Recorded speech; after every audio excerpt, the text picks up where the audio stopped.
Aujourd'hui, nous allons commencer nos leçons de leadership chrétien. Et le texte qui va nous aider à aller dans les profondeurs, c'est le texte sur Esther, l'histoire d'Esther. La reine Esther qui est arrivée en remplacement de la reine Vashti au palais. Et dans ce texte, nous allons étudier chaque jour chacun des protagonistes.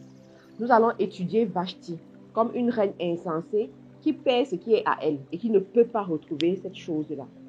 Ensuite, nous allons étudier Esther, qui arrive étant formée et respecte les protocoles du palace. Ensuite, nous allons étudier le roi, un homme bizarre, un homme en fait colérique, un roi ivre, un roi mal accompagné, qui à cause de cette défaillance va commettre l'irréparable. Enfin, nous allons étudier les conseillers du roi. Chacune de ces personnes a quelque chose à nous apprendre en termes de leadership chrétien. Donc, tout cela va constituer 4 jours. Je vous prie de rester connectés jusqu'à la fin. Alors, aujourd'hui, nous allons travailler sur Vashti. Qui est Vashti? Vashti est la reine destituée. C'est la femme du roi qui, malheureusement, à cause d'une fête, lorsque le roi lui demande de venir danser, elle refuse en présence de tout le monde. Et le roi, dans sa colère, décide d'aller voir les conseillers, en fait de demander, prendre conseil chez les conseillers. Et ces conseillers, malheureusement, donnent un conseil disproportionné au roi. Alors, ici, qu'est-ce que je veux vous enseigner? Je veux vous enseigner que dans la vie, il y a ce qu'on appelle les protocoles de palace. Dans la vie, il ne faut pas se laisser aller par rapport à son titre. Il ne faut pas rentrer dans la routine. Ce qui a tué Vashti, c'était la routine. Et c'est une routine à laquelle toute femme mariée est confrontée. Toute femme élevée en dignité est confrontée. Toute femme que Dieu a positionnée quelque part et où elle trouve une sérénité est confrontée.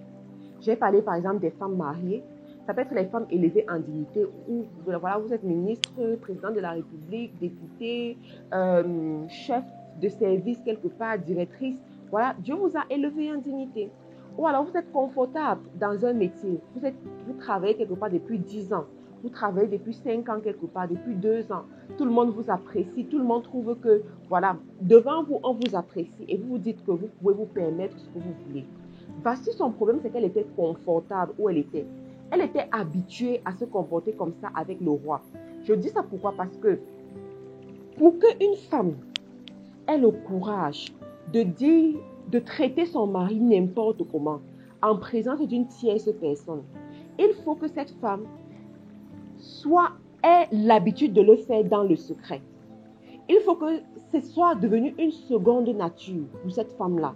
C'est la raison pour laquelle lorsqu'il y a une tierce personne, elle ne se sent pas intimidée pour au moins camoufler son mauvais caractère.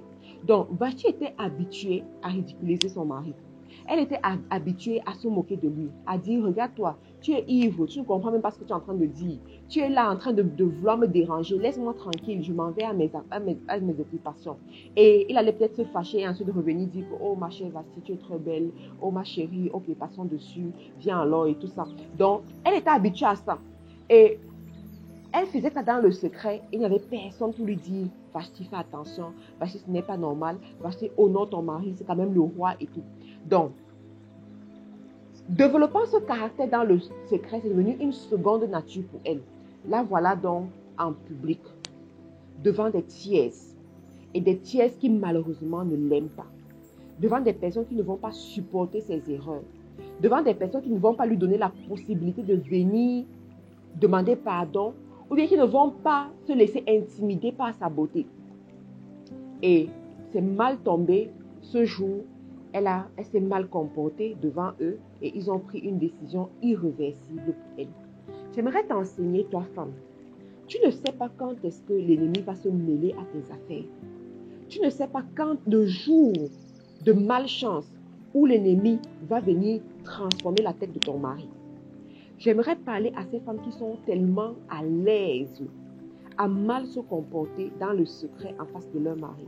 Ce mauvais comportement, pendant que je suis en train de parler, le Saint-Esprit est en train de te rappeler de ce mauvais comportement. Sache que ce comportement peut te faire perdre ta bénédiction. Cette mauvaise attitude que tu tolères, ça peut te faire perdre ta bénédiction. Tu as l'habitude de parler fort à ton mari, de répondre lorsqu'il te parle. Lorsqu'il dit A, toi tu es déjà au niveau de Z. Lorsqu'il te fait un reproche, tu veux trop te justifier. Tu le fais dans le secret, mais ne t'inquiète pas, tu développes une mauvaise nature qui va te défavoriser un jour.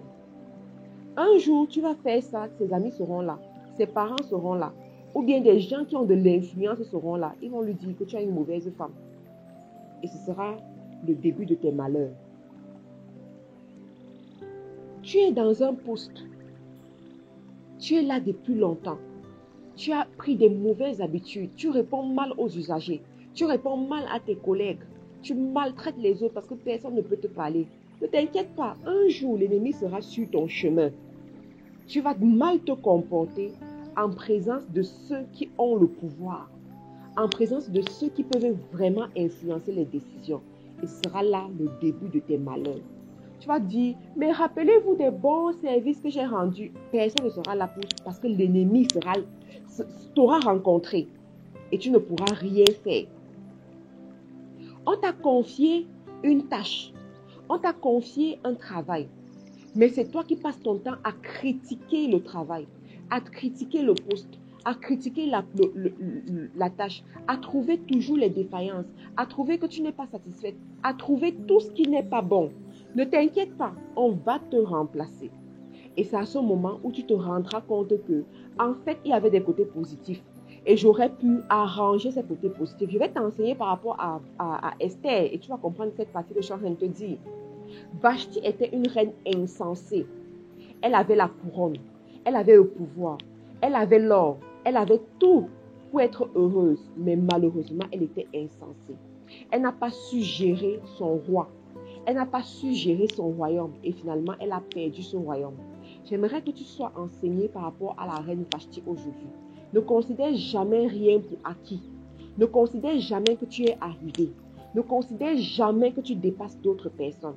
Ne considère jamais que tu es irremplaçable. Parce que pendant que Dieu te fait monter, il est en train de préparer ta relève quelque part. Pendant que Dieu met la couronne sur ta tête, il fabrique l'autre pour une autre personne. Pendant que Dieu te fait gravir les échelons, il travaille ton remplaçant quelque part. Fais attention à toi. Sois humble. Ne laisse pas ta tête grossir. Sinon, ta couronne sera petite pour toi et il faudra un remplaçant pour porter cette couronne. Et des personnes qui peuvent parler et tu te tais. Vashti n'avait personne qui pouvait parler et elle se tait. Elle n'avait plus peur de personne. Elle était devenue tellement hautaine qu'elle se croyait toute permise. Quelle que soit la hauteur, la montagne de célébration à laquelle Dieu te met, reste humble. Quels que soient les degrés que tu atteins, reste humble. La meilleure façon, c'est quoi? C'est de tous les jours. La Bible dit, l'Éternel, les bénédictions de l'Éternel ne sont pas épuisées, elles se renouvellent chaque matin.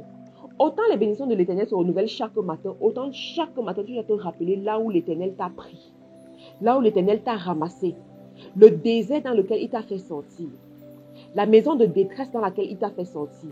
Et chaque matin, tu rends grâce. C'est ça qui te gardera humble. Parce que tu vas te rappeler que comme il t'a fait sortir de ce désert-là, comme il t'a fait sortir de cette maison de détresse, il peut encore te faire rentrer dans cette maison de détresse. C'est le cas de Vashti. Donc, je t'interpelle à garder cette attitude de humilité à chaque fois que Dieu t'élève, parce que c'est comme ça qu'il t'élèvera. La Bible dit la richesse, l'humilité précède la gloire. Donc, pour avoir davantage de gloire, tu dois savoir être de plus en plus humble. Je te remercie d'avoir pris ton temps pour écouter cet enseignement, ce boost matinal. Tu peux le retrouver sur Facebook, Faiseurs d'Espoir International, FDE, YouTube, Facebook, Instagram. À demain pour la suite.